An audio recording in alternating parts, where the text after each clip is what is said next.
Hello, good day, and welcome to the Startup Stop. My name is Roger Pierce. I'm a small business expert, and if you're thinking about starting a small business or you've recently launched one, you are in the right place at the right time. Today, we're going to be answering your questions about getting into business, building a business, running a business, saving for a business, and a whole lot more. I'll introduce my lovely co-host, Lily Ma, in just a sec. I want to give you a bit of background so you know who I am. I am a serial die-hard entrepreneur. I've had 14 small businesses. Some have succeeded and some have failed. I've trained thousands of small business owners around the world. I'm the co-author of a book. My company produces how-to advice for big companies looking to reach small business owners. And if you're a follower of Evan Carmichael, my one word is start. But enough about me. Please say hello to my lovely co-host, Lily Ma. Hello, Roger. It's so nice to be with you today. So a little bit of background information about me. I'm a coach and a business consultant. So what I do every single day is I work with hardworking people to create an extraordinary business. And I work with anywhere from startups to all the way to mid-sized businesses. And the connection that Roger and I have is through Evan Carmichael. He's a mutual friend of ours. And a lot of the questions that I do bring forward is from our YouTube channel. So I want to get a different perspective of, and really, pick Roger's brain a little bit with these questions. Lily, I have to say, I was just looking over Evan's video channel, YouTube channel again today, and I knew he was doing a lot of videos. I did not believe he had 4,900 videos. That's only the one that they're just the published ones. I think he has probably 6,000 altogether. 1,000 of them were not, we're not good enough to make it. Yeah, we post 3 times a day. Isn't that great? And the other discovery I made today was he's actually doing music for entrepreneurs. So you can listen to his careful selections of productivity music designed to keep entrepreneurs working happily. Yeah, I know. Music is a big part of it. I did not know that. It was amazing to find. Do you have a playlist that you listen to while you're working?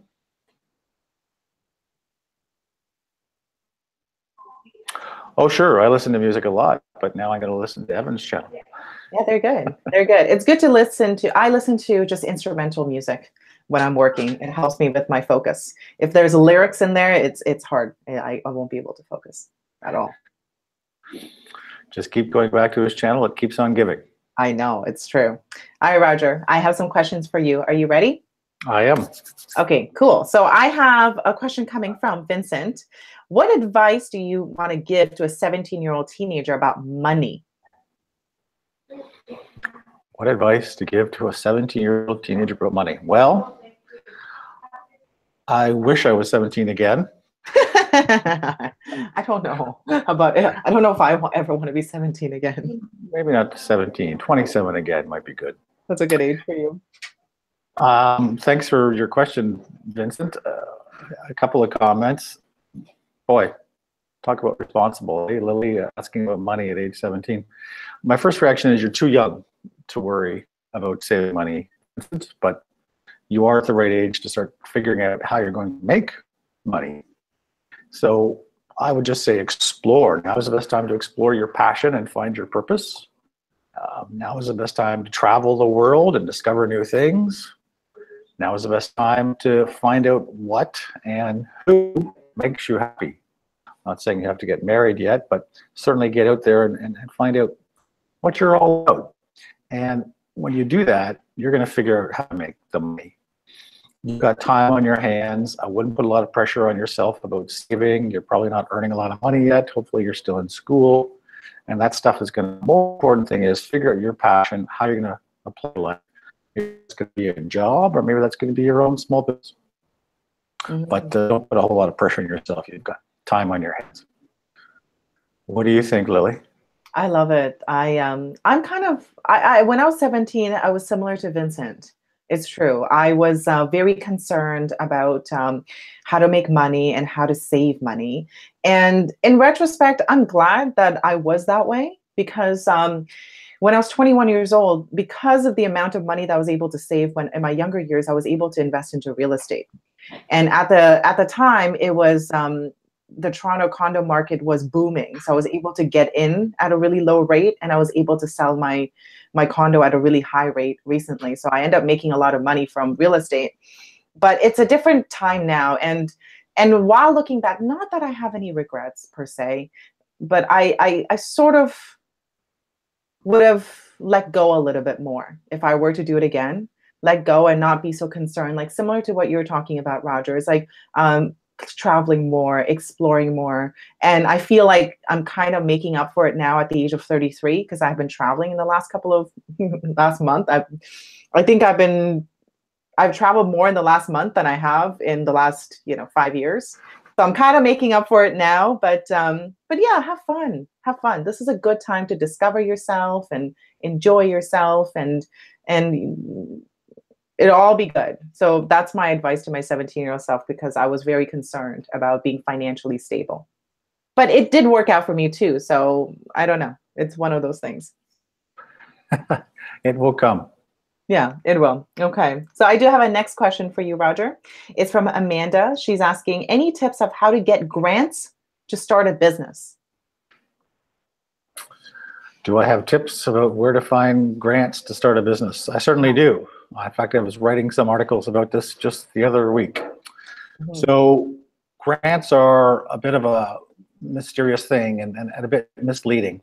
Mm-hmm. There are two places to go. I'll start by where you go to find grants. And I'm assuming you're in North America, Amanda. In Canada, you would go to your local Small Business Economic Development Office or Small Business Enterprise Center. They're called different things. Sometimes they're called just enterprise centers. Usually they're attached to your local economic development office or your city hall. Go online, go bang on the door of your local city hall or town hall and ask about their support programs for small business. These are the folks that are there to guide new entrepreneurs and small business owners. And they should be able to direct you to grants and funding available in your region, your province, or your in the country. You can also go to canadabusiness.ca, which is the Government of Canada's main website for all things small business, and you will find hundreds of grants on canadabusiness.ca for you to look over.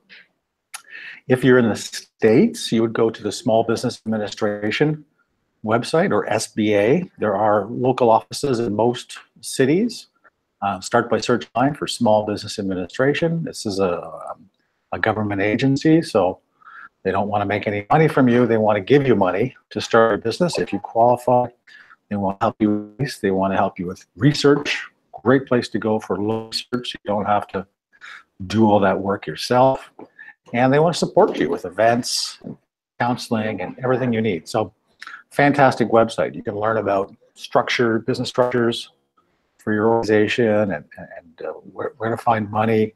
How about export, import, you name it. The SBA is a place to go in the States. Similar things around the world. In the UK, for example, you can go to uk.gov and find your way to small business advice and resources. But here's the thing about grants. A lot of entrepreneurs hope and wish that there's just some free money there. Hey, I'm starting a business. Can you write me a check? Not quite that easy. I wish it was. Grants are usually attached to specific purpose. So, for example, let's say you were looking to start some company that had a really revolutionary idea for recycling. And in Maine, the States, there would be a grant probably to do with recycling programs for businesses in Maine. If you're looking to hire students in Canada, there's a program to help pay their wages or part of their wages, wage subsidy in Canada. If you're looking to do scientific research, there is programs and subsidies and grants for that kind of activity. But there's no blank check in terms of working capital. I wish it was that easy to start up a business. So really, it's all going to depend on who you are, where you are, and what you're proposing to do with your business or with any grant money. Again, go to the local economic development office or SBA office and start looking. There is billions and billions of dollars in government grant programs and subsidies out there for small business, and it's worth looking into. Lily, what do you think about that? I love it, Roger. I don't think I have much more to add to that. I think you gave good practical advice, and I think I'm going to leave it there. I don't have a lot of experience with grants, to be honest with you, so I'm just going to leave it with your expertise when it comes to grants. Roger? I'm not sure if Roger's still online. Hopefully he's there you go. You're back. You're back. I think we cut out a little bit more. Okay. Roger, one more question. Hopefully this internet holds up for us. You forgot to pay our internet bill today or something. I know. What's going on today with our internet? Okay, we have one more question. We'll get through it. So one more question comes from Ryan. Ryan is asking, what is your biggest piece of advice for a young college student in terms of managing finances? Okay, thank you very much, Ryan. How to manage finances? Well, again, I wish I was back in college. Some of the best years of my life. And I took... Really? Okay. Oh, yeah, sure. I took in marketing specifically so I could start a business. Mm-hmm. And, you know, I wish I would have graduated debt-free. That would have been helpful. Mm-hmm. So my advice is do whatever you can to graduate debt-free. It's very tempting to take government student loans and subsidies, but you know what? You just got to pay that money back. The banks are very big on lending to students, especially professional students going on to be lawyers or doctors or veterinarians, because they know you for it. They'll gladly lend you a couple $100,000 to get you through school and postgraduate studies. Now, at the time you think, hey, it's what I got to do, but and they usually have to start to be repaid at a time when you don't have to repay them. When you're the least amount of income, or when you're starting a business, you have like cash. Whatever, Ryan, get through school with. Say no to those grants or bursaries if you can. Take on a part-time job. Beg and borrow from mom or dad or aunt, whatever you can do. Try to watch your spending. Cut down on the beers from 3 jugs a week down to 2 types of things to help you get out of school debt-free. You'll be in a much better position if you do that. I love that. It's yeah. Am I still here? Yeah, I see you. Okay. Okay, good. I'm back. I'm back. I love that. I would say I was fortunate and smart to come out of college debt free. So I worked part-time. Nice. And I paid off all my tuition as I went along. Mind you, I went to college. I did not go to university. University is a little bit more expensive. I ended up going back to university when I was working full-time, so I was able to afford my tuition there too. So that's amazing advice. To get into debt at such a young age, especially with the interest rate, is insane. So I love that. And I'm just going to add to it a little bit.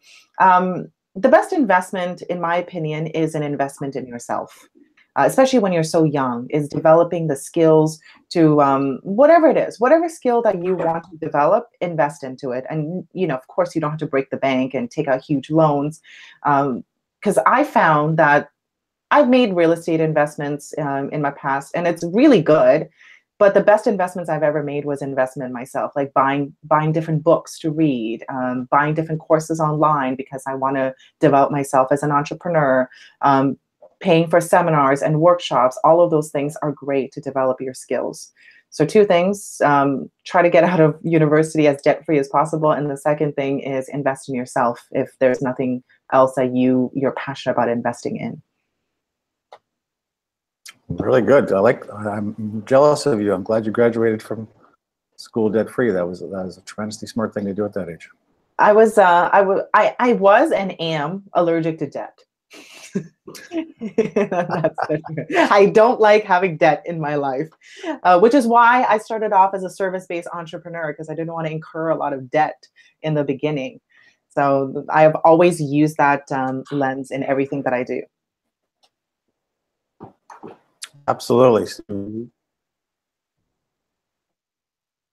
Absolutely, and you're right. You cut out there for a sec, but service-based companies are a lot less expensive to start up than, say, retail manufacturing. That's why 75% of all businesses are service-based. I always recommend, look, start this company. Mm-hmm. Or a coach doesn't cost $1,000, right, Lily? You need a good internet connection Wow, cell today phone, we're a having website, and some branding, and away you go. exactly. Raj, are you still there? Okay, good. I'm still We're back. We'll do the startup tip and then we gotta go because this internet doesn't seem like it's holding up today. No, I will wrap up with a quick startup tip if we got time. Okay. Well, I'll go into it and it's recorded properly. And it's perfect for today's discussion. It's all about borrowing money. If you can, don't borrow money for your startup business.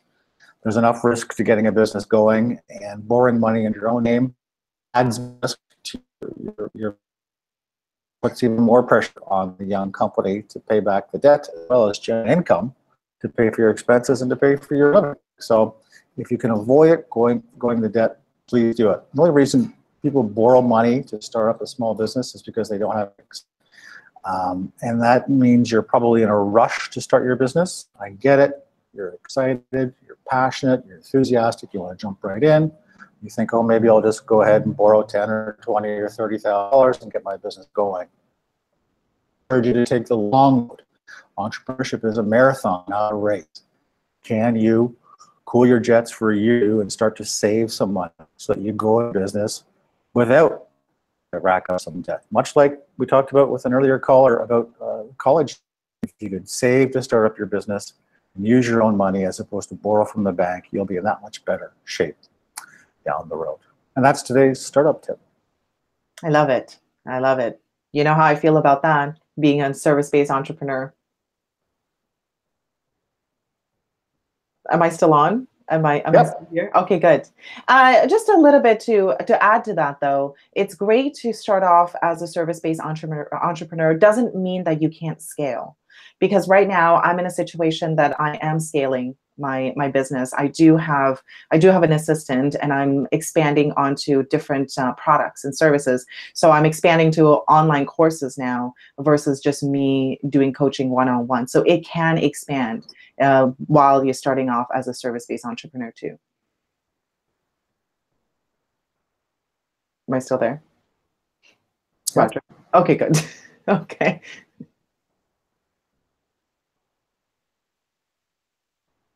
I got a real bad connection today. Okay, all right, Roger. I think we made it though, so we could end here because the internet is not cooperating with us. It's a Tuesday. The internet doesn't want to cooperate.